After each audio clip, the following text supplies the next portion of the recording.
साथियों, जय मसीह की। आज आप हमारे चैनल पर देखेंगे परमेश्वर के सेवक अपोस्टल रमन हंस की गवाही को।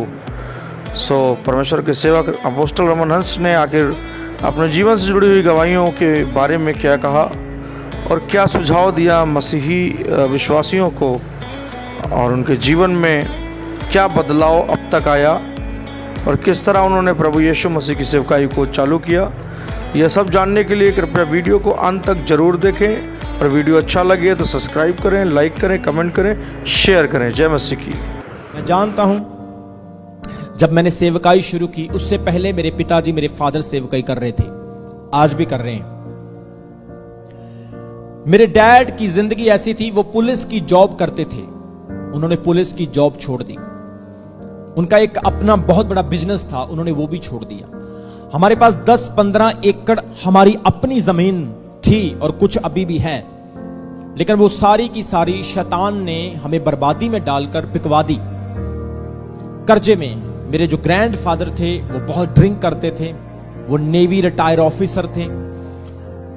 गांव के सरपंच के पास साइकिल नहीं होता था उस वक्त, लेकिन मेरे ग्रैंडफादर के पास साइकिल होता था। और गांव का सरपंच जिसकी 150 एकड़ जमीन थी, वो हमारे साइकिल को यूज करता था, मांग कर लेकर जाता था। सोचकर देखो हम गांव में कितने ब्लेस्ड थे।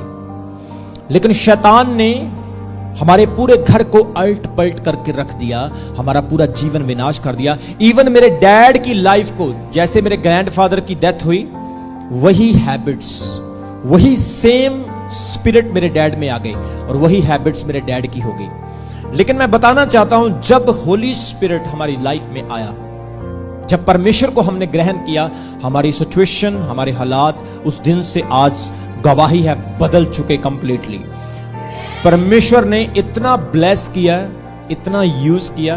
मैं लाखों लोगों पर प्रार्थना कर चुका हूं और हजारों लाखों लोगों को वचन सुना चुका हूं और लोग चंगे हो चुके हैं यीशु मसीह के नाम में। आप पहले जैसे नहीं रहोगे जब परमेश्वर की सामर्थ आएगी।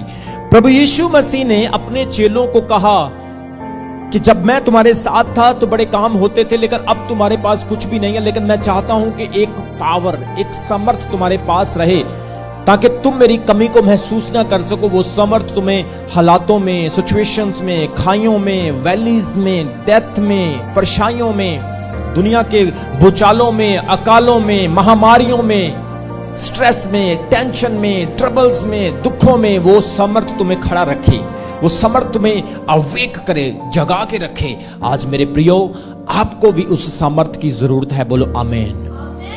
मैं चाहता हूं एक एक बलीवर, एक एक विश्वासी परमेश्वर की उस पावर को ले, आप पावरफुल बने, क्योंकि आपका पिता, आपका फादर पावरफुल है। बोलो आमीन। यीशु मसीह ने क्या कहा? समर्थ। आज जितने लोग मुझे देख रहे हैं जो दोबारा बीमार होते हैं, पावर की जरूरत है आपको। दोबारा दुष्ट आत्मा आती है, पावर की जरूरत है आपको। मेरे प्रियो, जब आपको पता चल जाएगा कि इस चीज से मेरे शरीर में प्रॉब्लम आती है, आप उस चीज को यूज करना बंद कर देंगे, आप ठीक हो जाएंगे।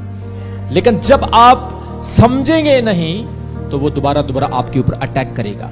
इसलिए यीशु ने कहा, जब तुम समर्थ पाओगे, तुम क्या करोगे फिर समर्थ पाने के बाद? यरूशलेम में, यहूदिया में, सामरिया में और पृथ्वी के कोने कोने तक तुम मेरे क्या बनोगे? चर्च की आवाज, क्या बनोगे? गवाह, विटनेस, गवाह। यरूशलेम आपका घर है, यरूशलेम आपका होम टाउन है। क्या आपने अपने घर में गवाही दी है, या आपने अभी तक भी सत्य को छुपाया हुआ है? क्या आपने यहूदिया में गवाही दी, सामरिया में गवाही दी, धरती के कोने कोने तक आप कब गवाह बनोगे, जबकि आपने अपने घर से ही शुरुआत नहीं की? हालेलुया, बोलो आमीन। पिछले दिनों में इस्राएल की लड़ाई लगी थी। कुछ जो नॉन क्रिश्चियन शमी ब्रदर के फ्रेंड्स हैं, उनके कॉल्स भाई को आए। उन्होंने पूछा, ये इस्राएल की और ये फिलिस्तीन की लड़ाई क्यों ज्यादा इश्यू क्रिएट हो रहा है, क्या कॉज है इसका?